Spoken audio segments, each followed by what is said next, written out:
Oral History Microphone is on the air, and we have the pleasure today of talking with J. Wesley Durham. I hope you can understand me all right. I've had a cold. I'm getting over it, but I've coughed so much I'm hoarse. Brother Durham, it's good to have you. By accident, a couple of weeks ago, I guess I met you when I was down at the station and you were doing the Baptist Hour. That's right. I'm glad to be here this morning, Dr. Mofield. So you are a semi-retired Baptist minister. Yes, sir. Now, where were you born? In Danville, Kentucky. Oh, now that's one of the heart cities of Kentucky. They call that Constitution Square. Yes, sir. That is true. You have not only the great beginnings of the state of Kentucky, the signing of the first Constitution, but you have some medical history made around there. And I can remember that Jane Todd Crawford Trail ends in Danville, the first lady that ever had an internal operation, I guess it was, removing of a tumor, wasn't it? Yes, sir. By Dr. Ephraim McDowell. Yes, sir. And there's quite a pharmacy there that the Kentucky Dental Association has put together. In fact, I give them a little money every year myself. Good. Well, let's get back to when you were born. I was born in Danville, Kentucky, February the 20th, 1908. And tell us your father's name. My father's name was Milton J. Durham. And your mother? Minerva Cobb Durham. Minerva Cobb Durham. Could that have been part of the Irvin Cobb family? I think it is. I think we are slightly related to them. I don't know just what the connection is there, but I know we are related to them. Mm-hmm. You like to write? Oh, yes. Well, good. You must be kin to Irvin S. Cobb, then. There aren't too terribly many people in the state with that name, so I suppose that there must be a family connection somewhere down the line, though it might be distant. Well, let's see. Did you live most of your early life around Danville? Yes, sir, I did. I attended school there and also attended school in Richmond, Kentucky, too. I claim both cities there as my hometown, Richmond and Danville.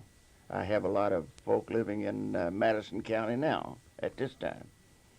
Well, now, Madison's quite a county for history, too. It claims to be the county, some say, with the oldest settlement. But now there's a terrible argument raging between Harrodsburg and Boonesboro. That is quite true. I think Danville was, if I recall, was settled in 1776, the year the Declaration of Independence was signed. Mm-hmm. But I think history records it as 1789. Mm-hmm. But Danville is the second oldest settlement in Kentucky, mm-hmm. about 9 miles from Harrodsburg. Mm-hmm. Yeah, well, at least all of those towns up around that Kentucky River area go back to the very earliest days. I guess Boone's first trip was 1769. Of course, that's just a hunting trip then. Yes, sir. And then later, by 1774, we had some permanent settlements beginning.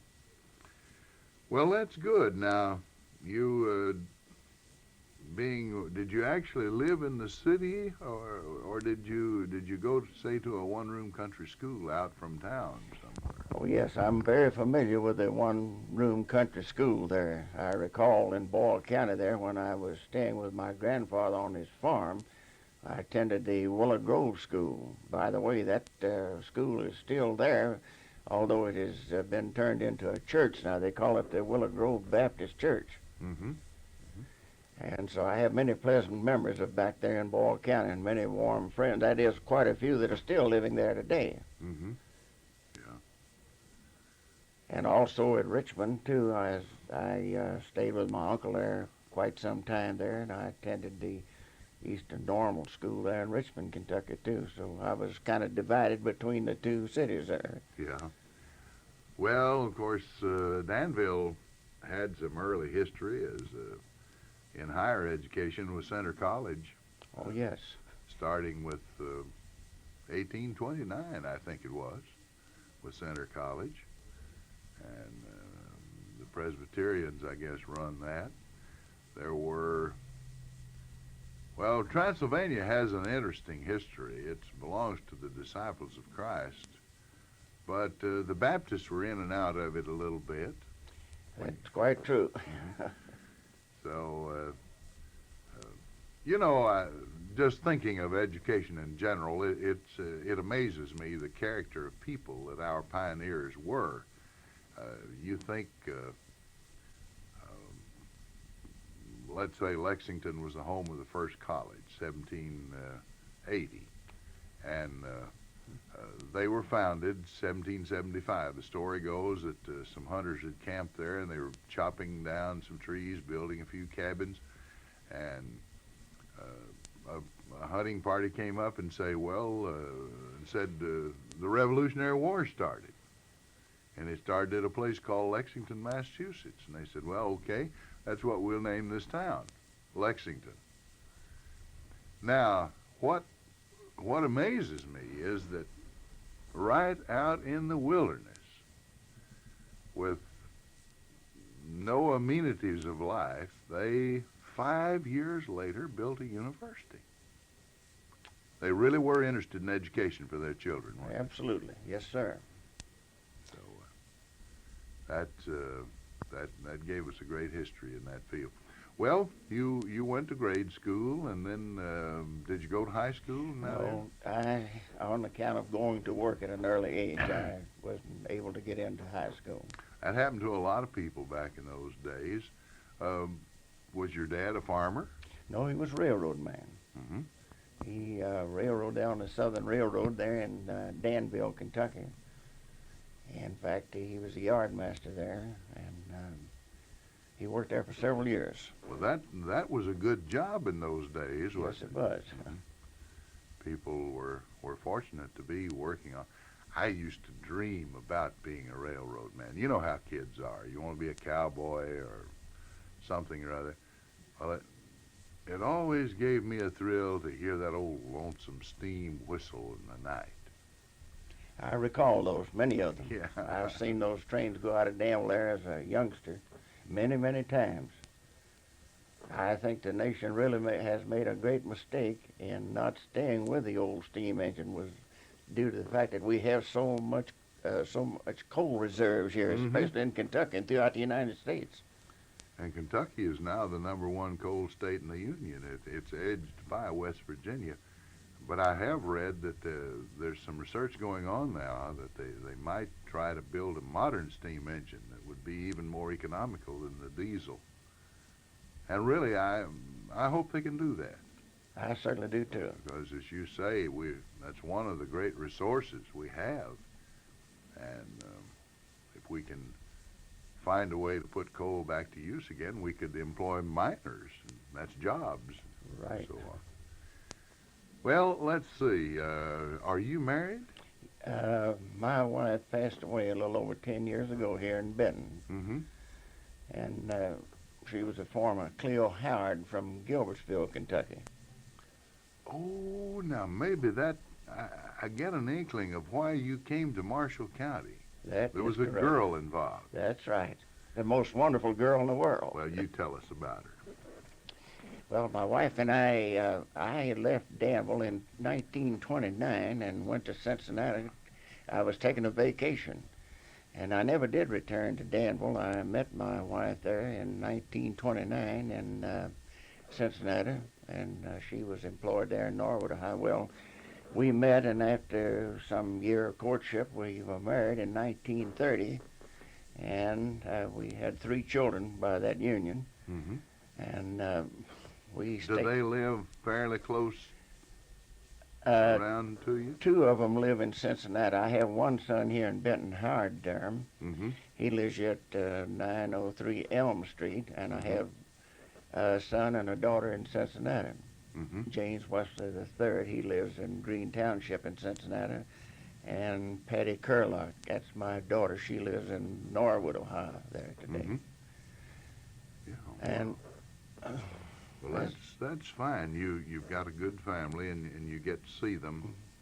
Well, Cincinnati's not all that terribly far, about, what, 300 miles? Something like that, yes, over. I forget just what it is. Well, you can drive up the Western Parkway and get on I-71 at Louisville, and you're in Cincinnati before Too long. too terribly long, yeah. Well, that is fine. Now, you were saying that you married in 1930. Had you started preaching then? Well, no, not at that time. We were members of the Norwood Baptist Church there for some almost 20 years, and there is where I began to go into full-time Christian work there and teaching Sunday school, and a little later on I started filling in at different places there, churches. Then we were with the Madeira Baptist Church some 10 years there. We had a part in founding that church there in Madeira, Ohio. And after 10 years there, I became the pastor of the Eastwood Baptist Church, another church that that the Norwood Baptist Church founded there, and had a part in its beginning, and I pastored that church for some 2 years. And then my wife and I decided to retire, and we wanted to come back here to West Kentucky. And we came back here, but she passed away about a little less than 2 years after we'd been back here. She just died sudden like, and she went home to be with the Lord about in 1974, September the 24th. And my mother died about a week before she did, September 17th and 74. You had a lot of blows there close Yes, we together. did. Within the period of just a little over 3 years, we lost 10 members of our family. I did, on both sides of the fence there, so to speak. And it was quite a blow. Well, we never know, of course. I was thinking yesterday, we were at Rotary Club, and the president got up and announced that, well, I've been instructed to announce to you that Susan Sparks, Dr. Sparks, who's president of Murray State when I taught there for a while, got killed in a car wreck last night. She's about 33 years old, I think. Well, the fellow sitting next to me just said, well, it shows us how fragile our connection to life really is. You just don't know when the end will come. The only thing you can do, I suppose, is be ready. That's quite true. Well, I'm sorry to bring up those things, and yet they are precious memories to you, no doubt, even though some of them are sad and some are glad. Yes, sir. But do you have any grandchildren? Oh, yes. I have, sometimes I have to stop and count them. I have, let's see, 3, 6, 2, 8, as I count here.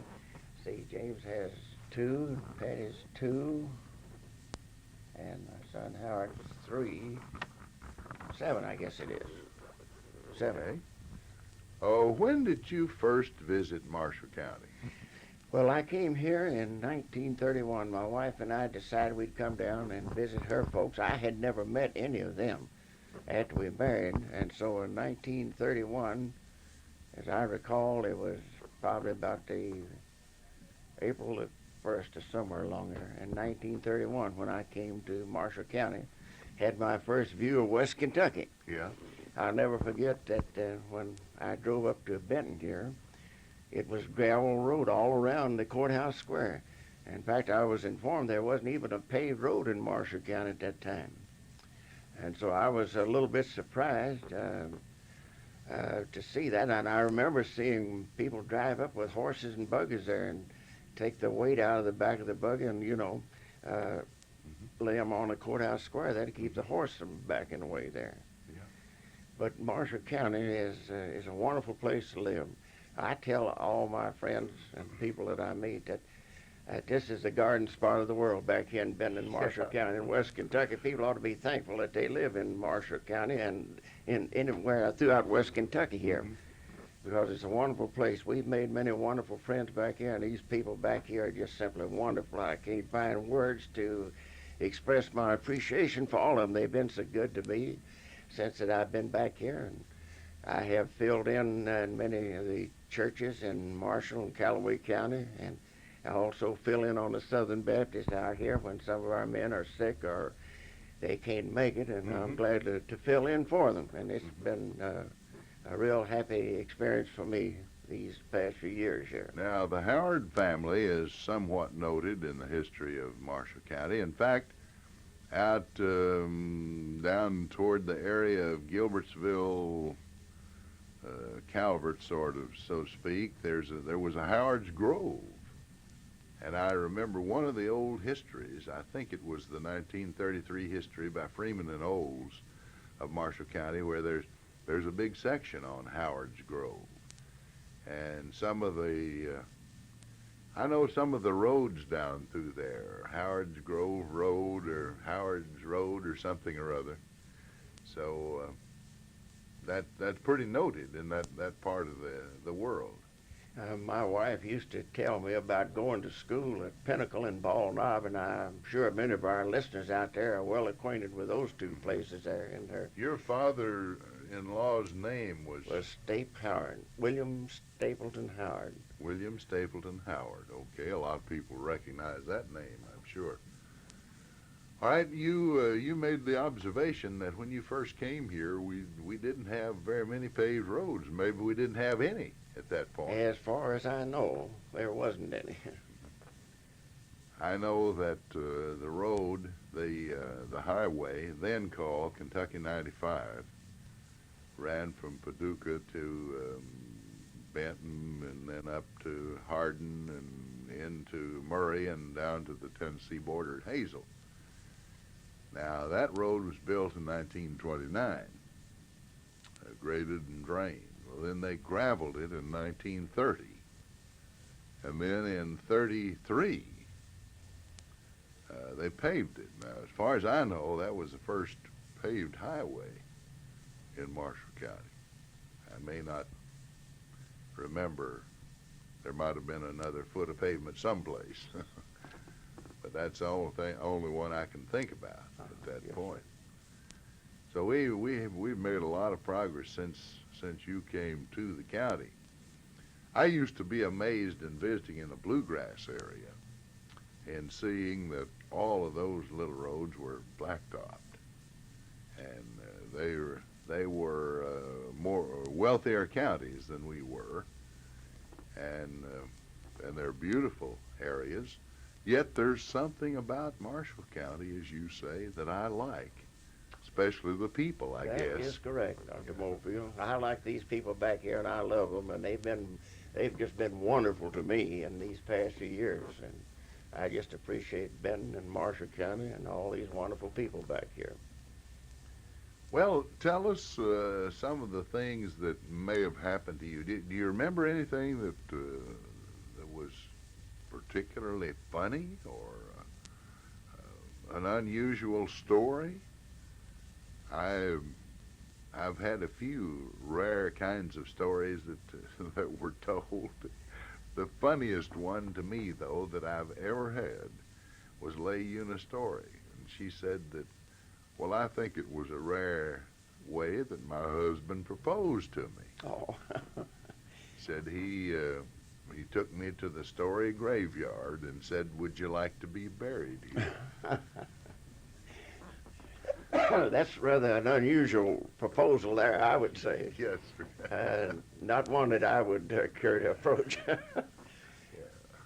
I remember when I proposed for my wife there in Cincinnati, it took a couple of days, I guess, to get up the courage, but I finally got around to it, and I remember she said, "I'll think it over for a couple of days and let you know." But she did. She accepted. Well, I wonder why I guess the real reason psychologists say that we're afraid we might be turned down, and that's a bit embarrassing to us. So there's a certain amount of fear, I suppose you could say, at making a proposal. I guess there is. We have some reservation there, and I wasn't sure what she would say, to tell you the truth. I just didn't know. I was hoping she would, but I just wasn't sure about it at that time. Well, most of us would, if we told the truth, would probably have to say about the same thing. Possibly so. Do you remember anything about when you were growing up? I wonder how the Danville area compared with down here. There were, did they give children catnip tea, or did they take slippery elm bark and rub a poultice on some of the sores and so forth? Or Well, Dr. Mofield, I don't. And back in those days, we didn't even know what a medicine cabinet was. About the only thing that we had in the way of medicine, as I remember, was cascara quinine, those yellow pills that by the time you took 2 or 3 of them, you was deaf as a post, at least I was. And then we had iodine and bandages. We didn't have bandages like they have today. We just tore up an old bed sheet or something like that and made a bandage and split one end of it for strings to tie that bandage around the arm. And we had flaxseed poultices we made for bruises. I remember one time when I had a stone bruise on my heel, wrapping it up in a flaxseed poultice, and that's about all we had back in those days there. Besides Ipecac, as I recall, that's just about it. Yeah. So we didn't have much in the way of medicine, but we made it. Sometimes people talk about the fact that their mother took a bag of asafoetida and tied it around their neck. Now, that never happened to me, but I've been around children whose mothers did that, and that was supposed to ward off. It smelled bad enough to keep most any disease away, I think. I don't remember that at all. Anything like that back around Danville. Well, has preaching changed very much since you started? It's about the same as it always was. Well, I'd say it's pretty much the same if you really preach the word, as I feel that a preacher should do, to declare the whole counsel of God. It hasn't changed much. And I've certainly tried to do that in my ministry since I felt God's call to come into the ministry. And I have certainly, with all my heart, have tried to declare the whole counsel of God and declare the message of God to a lost and dying world. And I certainly intend to do that as long as I live, the Lord willing. Yes, sir. Well, those are noble aims, of course. I guess the only thing I was thinking about was sometimes I hear people say that in the pioneer days they'd preach 3 or 4 hours at a time. Now we don't quite go that long, but maybe we. On the other hand, I've thought that perhaps due to weather and other things, we go more often than they did. That is quite true. Our services did run longer back in the days when I was a boy. I recall that revival meetings sometimes lasted as much as 3 weeks, as long as 3 weeks there. But today, it's amazing. Sometimes they just have a 2-day or 3-day meeting and a week at the most. And I have really been amazed. It seems about the time they get started, right, why they just cut off. Yeah. And our services today are quite a bit shorter than they used to be. And back when I was a boy, the preachers preached till they got their message finished. And today it seems they cut them short. I guess it's modern day, which we're living in. Well, I've thought of one reason, I think. Now, the churches where I lived in an extremely rural area around Hardin and that region, when I was growing up, had preaching once a month. And I guess everybody that I can think of did the same thing. Once a month. So when the preacher came, he got a good whack at it. He put in a couple of hours or so. And now just about everybody has preaching every Sunday. That is quite true. I remember back in Marshall County, back in the early 30s here, when they had circuit riding preachers right here in the county. And they would possibly preach at 2 or 3 churches on Sunday. And the thing that amazed me was that they didn't pay them in money, so to speak, or very little of it, but they paid them mostly in groceries and produce, eggs and butter and things like that. And I was amazed to find that out when I came back here in West Kentucky. But I guess that's all changed now. Yeah, it changed a great deal, but I suppose those people, that's about all they could do then. Some of them, they didn't have much money, did they? That is quite true. Money, The Depression was on. the Depression's on, and we thought of $1,000 there. I guess it's like people would think of $1 billion today. Yeah. I remember back as a boy that I worked for a quarter a day. My father and mother separated at an early age, unfortunately. And I remember as a youngster working for a quarter and 50 cents a day. Mm-hmm. Well, people don't believe that today when you tell them. And even 75 cents a day, well, that was big money back in those days there, and people just can't somehow comprehend that today. And we thought of $1,000 as just being a world of money back there. $100 was even a sizable sum back in those days. Well, yeah, you could buy many automobiles. Oh, yes. I recall the year I started school at Murray State, fall of '40. The freshman class bought a Model T Ford, and we gave $7.50 for it. Is that right? I worked for a Ford dealer back in Durham, Kentucky there in the 20s, and you could buy a good fit and their curtains and everything for $725, I believe. Oh, a brand new one. Brand new one. And Model Ts were the thing back in those days, and you could buy a four-door sedan or a two-door with everything on it, so to speak, there for about $800. That was considered a higher-priced car back in those days. Well, Brother Durham, is there any particular thing you'd like to close with? We just got about 1 minute to go. Well, what I'd like to do, the good Lord willing, I want to continue to stay here in Marshall County and continue to preach the gospel, and this is a good area to do that. And I just appreciate these wonderful people back here so much. We've made many warm friends since we've been back here, and it's a wonderful place to live, and I'm just so happy to be able to serve the Lord back in this part of the country here in Marshall and Callaway County. And of course, every time I get an invitation to go preach, that's the number one priority in my life. And I'm just always thankful when I get these invitations to go out and preach, because that's my calling and that's my work, and that's what I intend to do as long as I live. Well, thank you so much for speaking with us on our oral history program. You've been listening to J. Wesley Durham, who's lived or had a connection with Marshall County since about 1931, although he was born in Danville. And he married a Howard, and he now lives at 580 Mayfield Highway here in Benton. This is Ray Mofield speaking. We return you to our studio.